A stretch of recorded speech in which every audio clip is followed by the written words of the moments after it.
While Goku is a great hero in his own right, he's also something of a jerk, a dingus, and an inconsiderate dummy whose obsession with fighting has led him to take things a bit too far. It's because of this we wanted to round up all the times that Goku went too far, be it in battle, amongst his friends, or when concerning his family. Without further ado, let's take a look at some of the craziest instances of this. Let's start off with one of the most infamous scenes in Dragon Ball, when Goku removed Bulma's underwear. Goku, ever the uneducated, oblivious child that he was, had no idea what the difference between him and Bulma was. In fact, he assumed that she, as well as all girls, had the same lower region situation as him and his grandpa. Because of this childish notion, Goku, he checked. He checked to see if Bulma was similar to him, removing her underwear in the process. This ended up putting Bulma in a situation where she flashed Master Roshi, thinking she was still wearing her underpants, so she could get the next Dragon Ball. Yeah, early Dragon Ball was perverted and weird. Fast forward to the Cell Saga of Dragon Ball Z, and we find ourselves with one of Goku's most horrible, irredeemable acts, giving Cell a Senzu bean. This moment of major stupidity occurred after Goku's fight with Cell, which he ended because he believed that he wasn't powerful enough to defeat the bio-android. The other reason that Goku stopped the fight and gave up was because he believed that Gohan had what it took to win. But Goku had to go and push things way too far, specifically taking his desire to give Gohan a challenge to extreme lengths by giving Cell a Senzu bean to heal him and replenish his energy. Goku's friends thought he was nuts to do so, and were inclined to agree since he took things way too far. We all know Goku loves to train, but that love of training was taken to extremes when it came to the final episode of Dragon Ball Z. The Peaceful World saga depicted Goku and friends 10 years after the defeat of Majin Buu, as they gathered for another World Martial Arts tournament. During that tournament, Goku focused on a young boy named Oob, who we'd eventually learn was the good reincarnation of Kid Buu. After rigging the tournament to fight Oob and awaken his power, Goku decided to train the young warrior, taking off with him to be his master. In other words, Goku abandoned his family to train some random kid. One of the funniest parts of Dragon Ball Super was, without a doubt, the episode where Goku develops a ki-related sickness that temporarily damaged his energy control. Specifically, he was unable to fly properly, and more importantly, he couldn't use instant transmission correctly. The latter resulted in Goku teleporting into Bulma's bedroom while she was getting out of the shower. This situation was bad enough, but it could have easily been diffused by Goku explaining the situation with his sickness. However, Goku didn't do that. Nope, he decided to take things way too far, saying that he wasn't there to look at Bulma naked since she wasn't as young as she used to be. Before he gained proper control of it, Goku's Super Saiyan form took his personality to extreme aggressive levels. Instead of being his usual calm and collected self during a fight, Goku was short-tempered and ready to burst with rage at any moment as a Super Saiyan. In fact, he yelled at Gohan to get off Namek in the middle of the fight, snapping at him when he argued and attempted to stay behind. Clearly, the power of the Super Saiyan had changed his mental state, and he stated as much when he warned that he wouldn't be able to control himself for long. In fact, even though he eventually gained better control as a Super Saiyan, he's still not pure of heart enough to form a spirit bomb in the form, showing that it pushes his rage way too far. Goku has a strange relationship with King Kai. Sure, he was his master at some point and continues to oversee his training from time to time, but Goku also mooches off of him like a jerk. In other words, Goku takes advantage of King Kai's kindness and their relationship as master and student. The epitome of this came during the Cell Saga, when Goku took his relationship with King Kai way too far. Of course, we're talking about when Goku brought an about-to-explode Cell to King Kai's planet so the explosion wouldn't hurt anyone. Except for King Kai and Jeremy and Bubbles. Although Goku is by no means a traditional hero, especially not in his younger days, he's still not one to stand for bad people doing bad things. Case in point, the Red Ribbon Army saga centers around this idea. Sure, it started out being about Goku finding his grandpa's 4-star Dragon Ball, but it eventually became about stopping the Red Ribbon Army and using the Dragon Ball to revive Upa's father, Bora. In other words, the Red Ribbon Army saga was about Goku stopping bad people from doing bad things, and he took this mission way too far. What makes us say that? Well, he piled up more bodies than he ever had or ever would again in his life in this saga alone. In terms of Dragon Ball body counts, it wasn't that many, but that still doesn't take away from the fact that Goku, a little child boy, just up and killed a bunch of Red Ribbon Army soldiers. Some of the best and funniest parts of Dragon Ball came when Goku forgets that he's a superhuman warrior who can easily break everything around him.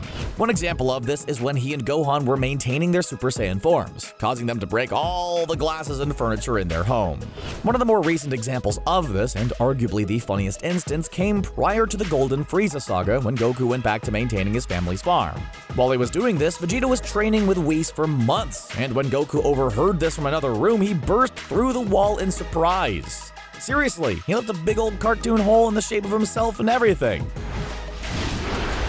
One of Goku's favorite things is to test limits. In fact, it's one of the major aspects that makes up his character. Goku also likes to test his friends, his family, and during the Buu saga, a weapon. Of course, we're referring to the times when Goku and Gohan destroyed the ancient, powerful, and irreplaceable Z-Sword. How did it break? Well, Goku took his love of testing limits a bit too far by wanting to chuck a rock at the Z-Sword. A rock that the Supreme Kai then turned into a block of the universe's strongest material. When Goku threw this at Gohan, he swung the sword at it and it immediately snapped in half. We mentioned earlier that Goku had a pretty extreme reaction to learning that Vegeta was training with Whis and getting stronger without him. Following this, Goku asked Bulma to get him in contact with Whis so he could also train under the Angel. Unfortunately, Whis only came to Earth every now and then, so Goku took his desire to train way too far by bothering Bulma at all times of day until she eventually gave him a phone out of sheer annoyance. Goku took things even further when Whis actually showed up. Specifically, he hid that he was going to train from Chi-Chi, cowering when she eventually found out and leaving with Whis while running from her wrath. Goku once offered to give naughty photos of Bulma to the old Kai in exchange for his help. Yeah! Goku basically pimped his oldest friend and his best friend's wife as payment for the old Kai. You see, in order to resurrect the people of Earth, they needed the old Kai's approval, and with a bit of persuasion, he agreed to do so. But he got an earful from Vegeta after he learned who he was planning on taking photos of for payment. This wasn't the only time Goku took things too far either, since when attempting to persuade the old Kai to unlock Gohan's power, he also considered using Bulma as payment. As we mentioned, Goku loves to test limits, especially when he knows that someone is strong and isn't able to test them in some way. Aside from the Z-Sword incident, another great example of this came in the form of Monaka. As you might recall, Monaka is just an average space delivery person who Beerus hired to pretend to be a super powerful warrior. Why? Because he wanted to present Goku with a goal, a height of strength and power that he had not yet reached. In other words, he wanted to use Monaka's fake power level as a motivation for Goku. In order to keep this lie up, Beerus told him not to fight or challenge Monaka, but Goku just could not help himself, taking his desire to fight powerful opponents and test their limits way too far by punching Monaka in the face. Monaka wasn't the only person that Goku has sucker punched either. He also did the same thing to his son, but for a different reason, to protect him. You see, Gohan wanted to take on Cell before he could get stronger and kill more people, but Goku wouldn't let him. In fact, when he tried to fly off to take on the android, Goku appeared in front of him to block his path, punching him across the face. Yeah, he punched his own kid to stop him from leaving instead of, just grabbing him and using instant transmission or something. Sure, Goku was doing this to protect Gohan, to stop him from rushing into a fight he couldn't win, but he still took things way too far by socking his son when he could have just stopped him in a much less painful way. Also, we're guessing that they kept this little punch a secret from Chi-Chi since, you know how she would feel about that. Perhaps the best example of Goku taking his love of challenging strong enemies too far comes from the Future Trunks saga. What makes us say this? Oh, just the fact that this particular instance ended up dooming the future. We're not exaggerating here either. Think back to the Future Trunks saga. Goku, Black, and Zamasu stated that Goku was the reason they decided to enact their Zero Mortals plan. This is how far Goku took things. He just had to fight Zamasu and see how strong he was, and in that fight, something changed in the Supreme Kai in training. He had it with mortals, and it was all Goku's fault. So Zamasu began his Zero Mortals plan, a plan that would turn Future Trunks' timeline into a desolate, apocalyptic war zone, which is literally the definition of things going way too far, and Goku is to blame for all of it. Goku's never been above a cheap attack, from biting his opponents to holding back his power. However, when he was a kid, his cheap shots were far more slapstick and over the top, with the best examples of this coming from his fight with Ninja Murasaki. This fight was as cheap as it gets, since both combatants used whatever underhanded tactics they could to gain an advantage, with Goku taking things way too far throughout. Oh man. Some examples of this include when he used his power pole to give Murasaki a tail, if you catch our drift, and when he poured boiling hot water down a breathing tube that Murasaki was using to hide in a lake. These moves showed that Goku didn't really have all that much honor in a fight. He just did whatever he wanted, no matter how cheap it was or how much it would hurt his opponent. Luckily, Goku doesn't take things this far in combat nowadays. Once again, we must bring up the fact that Goku loves to fight, because we have another example of it being taken too far. The last instance of Goku's love for fighting being taken too far put an alternate timeline at risk, but this time around he put multiple universes at risk of being erased. Yeah, we're talking about the fact that the Tournament of Power, the battle royale to determine which universes would and would not be erased, was all Goku's fault. Well, to be fair, it was partially Beerus and Champa's fault since they had their own cross-universe tournament, and that inspired Zeno to come up with the Tournament of Power, but Goku's the one who really pushed it, you know? Regardless, Goku's desire to fight strong enemies and his friendship with Grand Zeno were both taken too far when he helped push the idea of a multi-universe tournament, which almost got said universe erased. Goku was a dumb little kid. We all know. He didn't even know the differences between males and females when he was first journeying for the Dragon Balls. In fact, one of the worst examples of this, aside from his early encounters with Bulma, came when he first met his future wife, Chichi. Goku was tasked to find Chichi while on his way to get the Bancho fan from Master Roshi. When he came across Chichi, he told her the situation and asked her to ride along, to which she agreed.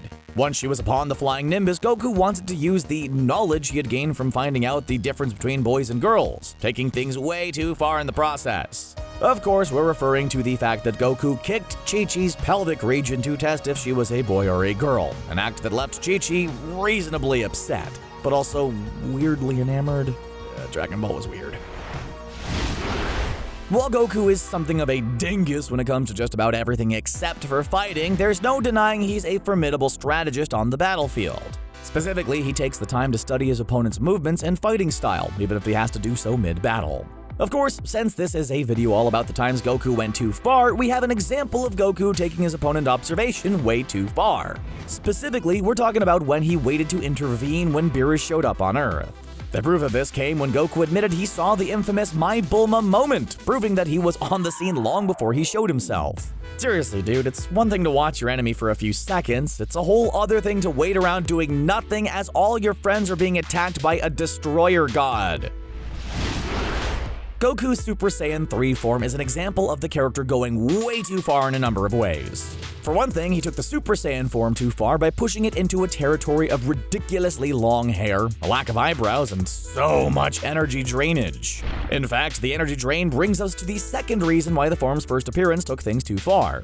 You see, when Goku first went Super Saiyan 3, he was dead and visits Earth for 24 hours. Hours that would decrease if he used the form, which he did knowing the effects of the energy drain. The final way in which Goku's first Super Saiyan 3 transformation took things way too far was the fact that it was underutilized. Goku didn't bother defeating Buu with Super Saiyan 3, despite it appearing as though he could, believing Trunks and Goten would be the ones to defeat Buu. And last and certainly not least, we have one of Goku's more recent and more despicable moments that proved he takes things way too far sometimes. Of course, we're talking about the fact that he thought to recruit Frieza into Universe 7's team in the Universe of Power. The reason this came about was due to Buu, Universe 7's 10th team member, falling into one of his signature deep sleeps from which he probably wouldn't wake up from in time for the tournament. Thus, the team needed a replacement, and Goku proposed using Frieza. It's not the worst idea since he's the only other powerful warrior that they can think of, but the suggestion of it was just taking things too far, considering how terrible Frieza has been in the past to Goku and friends. But if Yamcha is the only other option, we guess Frieza's still better at the end of the day. And those were just some of the wildest examples of Goku going too far, from his fights to his family life and everything in between. Do you think Goku's a huge jerk after all this? Let us know what you think down in the comments below, and don't forget to subscribe to CBR for more Dragon Ball videos. Hey, thanks for watching.